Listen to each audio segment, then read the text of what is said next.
There's a common misconception I see a lot when it comes to Pokémon, that Nintendo owns Pokémon. Now that is only partially true. Remember when Nintendo share prices shot up shortly after Pokémon Go was released, only to drop when Nintendo issued a statement informing investors that it did not create Pokémon Go? I certainly do, and I still can't believe people missed that. Since Pokémon's inception, the franchise has been synonymous with Nintendo, but it's a lot more complicated than that.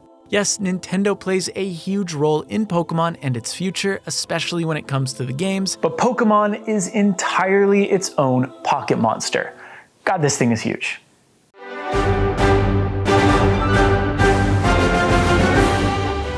Pokemania, as it was called in 1998, took the world by storm, but Pokemon's meteoric rise to success didn't happen overnight. In an interview with Pokemon's creators, Tsunekazu Ishihara and Shigeki Morimoto from 2010, they both recall Pokemon Red and Green's sluggish start. The games were in development for 6 years and they finally dropped at the end of the Game Boy's life cycle in 1996. As Ishihara put it, they may have missed the last train. But thanks to word of mouth and CoroCoro Comic, a Japanese monthly manga magazine, Pokemon began to pick up steam in Japan. Sales grew exponentially and there was even talk of bringing Pokemon overseas. But that never happened. Pokemon stayed in Japan and no one ever really thought about it again. At least we got this cool Pokemon Green version to remember it by.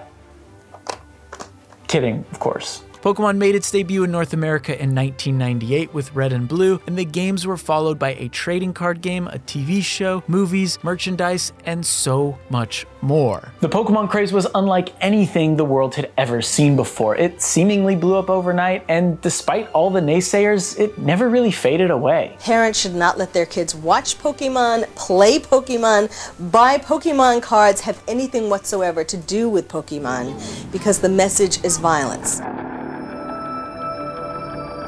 There was an incredibly high demand for anything and everything Pokemon that Nintendo, developer Game Freak, and support studio Creatures were simply not equipped to handle. Licensing deals and pitches flooded all three offices, and for a while, Ishihara was in charge of that entire department. As demand grew at an accelerated rate, it became clear that in order to meet that demand, Pokemon needed something centralized. Thus, the Pokemon Center was founded in 1998 as a joint venture between Nintendo, Game Freak, and Creatures, and was later renamed to the Pokémon Company in 2000.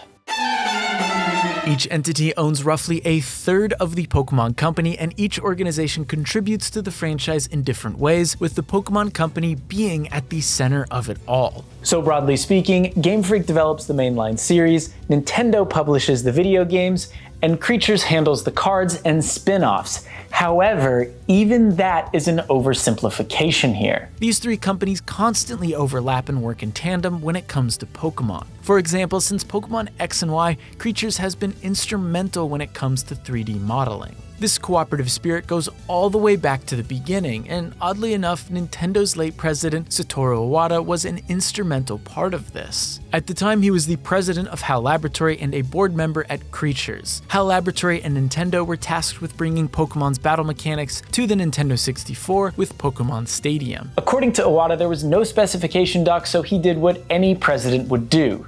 He ported Pokemon's combat system to the Nintendo 64 in a week, a feat that Morimoto, Pokemon's original gameplay designer, didn't know was possible. As things progressed, Iwata ended up being an unofficial liaison between Nintendo, Game Freak, and Creatures during Pokemon's early years. So what exactly does the Pokemon Company do if it doesn't directly develop the mainline games or create the cards? Well, a bit of everything as it turns out. Localization, marketing, event planning, merch production, and publishing. After all, Pokemon Go was not published by Nintendo. Basically, anything Pokemon related goes through the Pokemon Company at some point or another. And as of 2021, Pokemon as a whole was valued at $92 billion, making it the highest grossing entertainment property of all time. But hold on, if Game Freak is backed by two of the wealthiest entertainment companies in the world, and they theoretically have the support of thousands of employees across multiple organizations, how come Pokemon Scarlet and Violet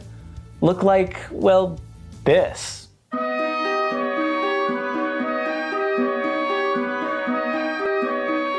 Well, remember, Nintendo does not own Game Freak, and neither does the Pokémon Company. Game Freak is an independent studio and a relatively small one at that, with 169 employees as of 2022. Now, that may seem like a lot, but not every employee was working on Scarlet and Violet in unison. For comparison, Breath of the Wild's development team was nearly double that, with 300 people. Meanwhile, some AAA studios like Naughty Dog and CD Projekt Red have significantly more employees, and they don't regularly release a new game every few years. Since Black and White in 2010, Game Freak has released a new Pokémon generation every 3 years while juggling multiple projects at once, some of which aren't even Pokémon games. In 2015, they teamed up with Sega for Tembo the Badass Elephant. In 2019, they released Little Town Hero for Nintendo Switch, PlayStation 4, and Xbox One, and they are currently working with Private Division to develop a AAA action-adventure game called Project Bloom. So when Game Freak is working on a Pokémon game, it is still working with a budget ultimately set in place by the publisher. They can't just dig into the infinitely deep bank account of Nintendo and the Pokémon Company whenever they'd like. And even though these games usher in the new generation, they only account for a fraction of revenue. Merchandise is where the real money is.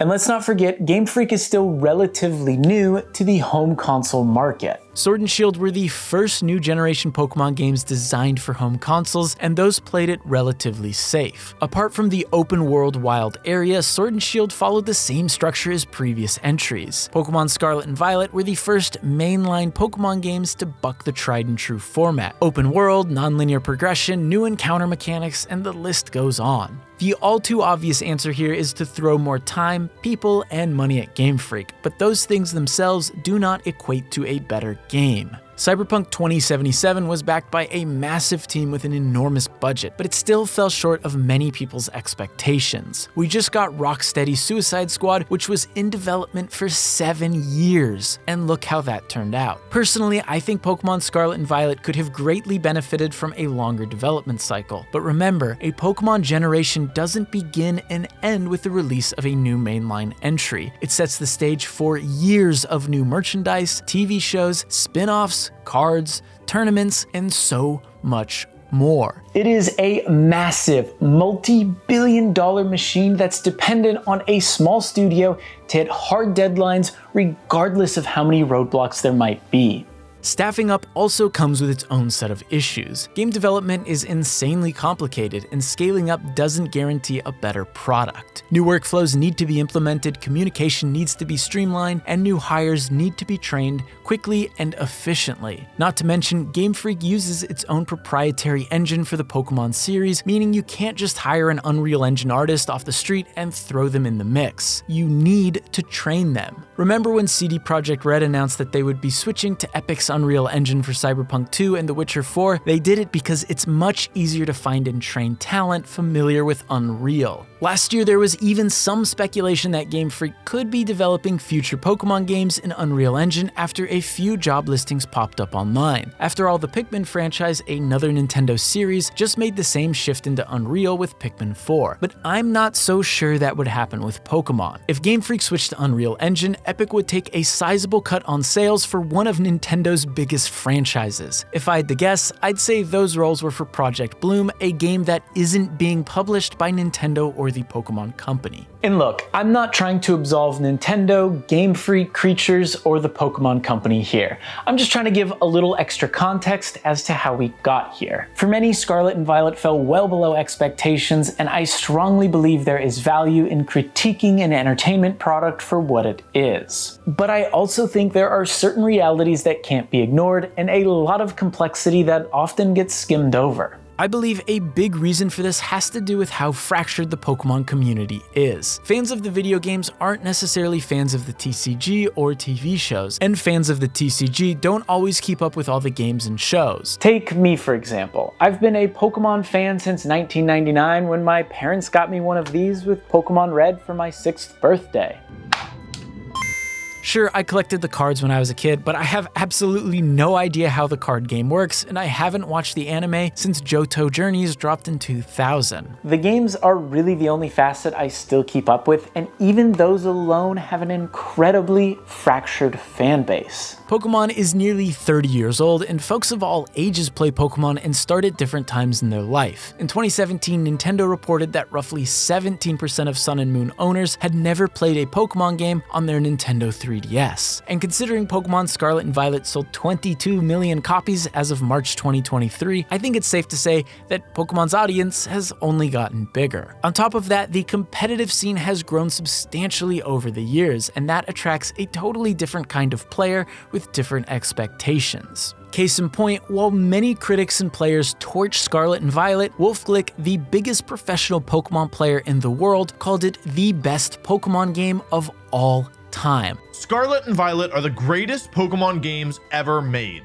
That's high praise, even if we ignore Scarlet and Violet's technical issues. But from a competitive perspective, he makes a lot of valid points. Points that your average player or critic may have a tough time contesting. Now, you might be thinking the competitive side of Pokemon only serves a small fraction of the audience, and you'd be right. However, that small fraction has been steadily increasing with every new Pokemon game, and that small fraction plays a huge role in keeping these games alive beyond their initial release window. Wolfglick's YouTube channel hit over 1 million subscribers after the release of Scarlet and Violet, and millions of people tune in to watch his tournament breakdowns and competitive insight over a year after Scarlet and Violet dropped. All this to say, there's a reason why the Pokemon games are the way they are. They are trying to appeal to wildly varying demographics, keep up a healthy competitive scene, usher in new lines of merchandise, rebuild the foundation of the anime, and in the case of Scarlet and Violet, reinvent itself all in a set-in-stone 3-year development cycle. That's a lot for a small development team, regardless of how much support they are given. And although this behemoth wasn't built overnight, it grew at an exponential rate in the early years. And the bigger a ship is, the harder it is to change course.